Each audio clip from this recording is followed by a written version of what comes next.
লালগোলায় ভয়াবহ অগ্নিকাণ্ড, ভস্মীভূত 9টি বাড়ি। দমকলের দেরিতে ক্ষোভ প্রকাশ এলাকাবাসীর। মঙ্গলবার দুপুরে লালগোলা থানার যশোরতলা বাউশ এলাকায় ভয়াবহ অগ্নিকাণ্ডে পরপর 9টি বাড়ি পুড়ে ছাই হয়ে যায়।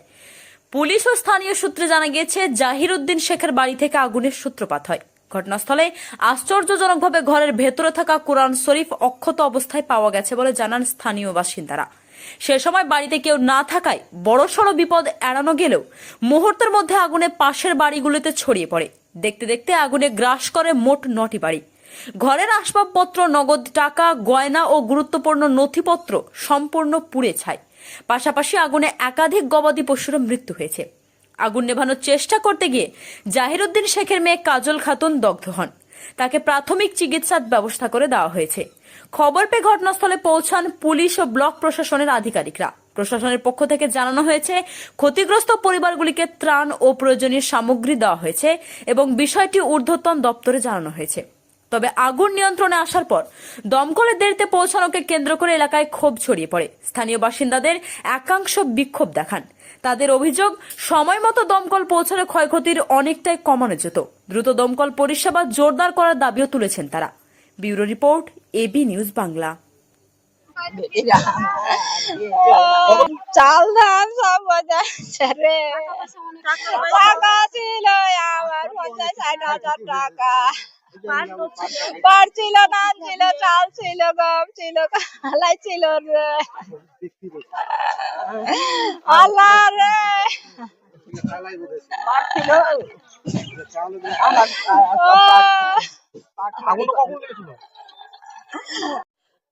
সোনা দানা যা ছিল সব পুড়ে গেছে। কানের ছিল, মালা ছিল, দুজোড়া মালা, দুখান মালা ছিল দু বোনের, সব পুড়ে গেছে। আর হাড়ি কুড়ি সব পুড়ে গেছে। চালও ছিল, চালও সব হয়ে গেছে, ছাই মায়ে পুড়ে মুড়ে সব গেছে। মাদের কাছে থুয়ে গেছিলাম যে আমি ওখানে নিয়ে যাব না, তো তোর কাছে থাক, তাই বলে গেছি, থুয়া লিয়া যায়নি কিছু।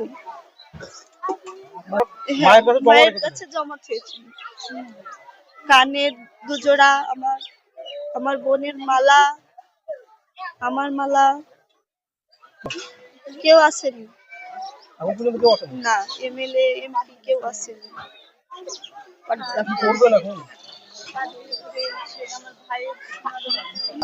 সরকারের কাছে এটাই চাচ্ছি যে সহযোগিতা যেন করে। সরকারের সহযোগিতা চাই। হ্যাঁ। আপনার নাম? আমার নাম মেহেন্দিগার। আমার ডকুমেন্টস সব ছিল মারদের কাছে, কিছু নিয়ে যায়নি, সব পুড়ে গেছে। দলিল, মাদের দলিল সব। আপনার নাম? আমার নাম মেহেন্দিগার। বাড়ি বাউসি। বর্তমানে আগুনটা সর্বপ্রথম যখন ধরে তখন তো আমি এখানে উপস্থিত ছিলাম না, আমি বাড়িতে ছিলাম। আমার মেয়ে বললো যে কি আবার আগুন লেগে গেছে, কার বাড়িতে আগুন লেগেছে। আমি তাড়াতাড়ি করে বাড়িতে একটা বালতি নিয়ে ছুটে চলে আসছে, আর লোককে ডাকছি। মসজিদে অনেকগুলো লোক ছিল বসে, ওরাও তাক পায়নি। আমি এখানে এসে দেখি যে গোয়াল ঘরে সর্বপ্রথম আগুনটা লেগেছে।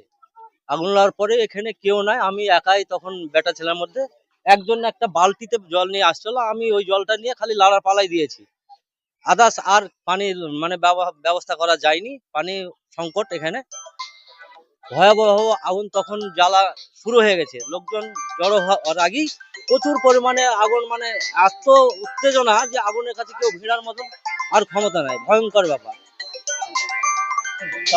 তারপরে প্রথমত লাড়ার পালা শুরু হলো, পরে এবার বাড়ি ঘর পুরো এমন ভাবে ভয়ঙ্কর ভাবে জ্বালানো শুরু হয়েছে যে কেউ যে ভিড়বে এরকম পরিস্থিতি আর নাই।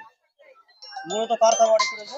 এখানে বাড়ি পড়েছে বর্তমানে জাহিরউদ্দিন শেখ, বাবর আলী, সাইমুদ্দিন শেখ, ধানোয়ারা বিবি, মনিরুল ইসলাম, নেককার আলী, সেবাদুল আলী, আর সাদরুল, এসবর আলী আর রবিউল আলী। মোটামুটি 8 থেকে 9 খান বাড়ি পড়েছে। এই 9 থেকে 10 খানা বাড়ি পড়েছে, পুরো ধুলিসাৎ হয়েছে। পুরো ধুলিসাৎ। এখানে কোনো কিছু বের করার মতন পরিস্থিতি ছিল না, বা বের করতে পারেনি। একমাত্র নিজের শরীর ছাড়া আদার্স কোনো জিনিসপাতি বা গয়নাগাটি, কোনো সামগ্রী জিনিস কোনো কিছুই বের করতে পারেনি। আর একজন পুরো মুখটুক ঝলসে গেছে, হাসপাতালে ভর্তি আছে এখন বর্তমানে। আর পশু ছাগল গরু ছাগল, একটা ছাগল এখানে একবারে নিঃস্ব হয়ে গেছে। গরু যে কি হয়েছে ওটা গরুর এখনো সন্ধান পাওয়া যায়নি। আর ছাগল একটা বেঁচে আছে এখনো, কিন্তু না বাঁচার মতনই পরিস্থিতি, মরার মতনই অবস্থা। মূলত পুলিশ বা প্রশাসন কি তখন সঙ্গে হ্যাঁ, হয়েছে? পুলিশ প্রশাসন আগুন লাগার কিছুক্ষণ পরই পুলিশ প্রশাসন চলে এসেছিল, কিন্তু ফায়ার ব্রিগেড আসতে অনেকটাই দেরি হয়ে গেছিল। অতিক্রমে মানে কোনো রকমই আগুন সাধারণ মানুষ নিভানোর পরিস্থিতি পায়নি। চেষ্টা করেছে, যথাসাধ্য চেষ্টা করেছে, কিন্তু আগুনটা পরিস্থিতিতে আনতে পারেনি। আস্তে আস্তে যখন পুরো বাড়ি ঘর পুড়ে ছারখার হয়ে গেল, তখন আর নিজে নিজে আগুন নিয়ন্ত্রণে আসতে পারে। মূলত এখন কি বাড়ি নিঃস্ব বলা যায়? এখন নিঃস্ব বাড়ি, কিচ্ছু নেই। কিচ্ছু নাই। তারা এখন কোথায় আছে এরকম? তারা আর কোথায় থাকবে, এখন আশেপাশে আছে, এখন ওদের থাকার একটা বন্দোবস্ত ব্যবস্থা করতে হবে। এটা মানে সরকার থেকে জানে বাড়ি ঘরের একটা ব্যবস্থা করা হয়, সেই আর্জি করছে। কি নাম আপনার? আমার নাম সাবিরুল ইসলাম, বাড়ি? বাড়ি বাউসি,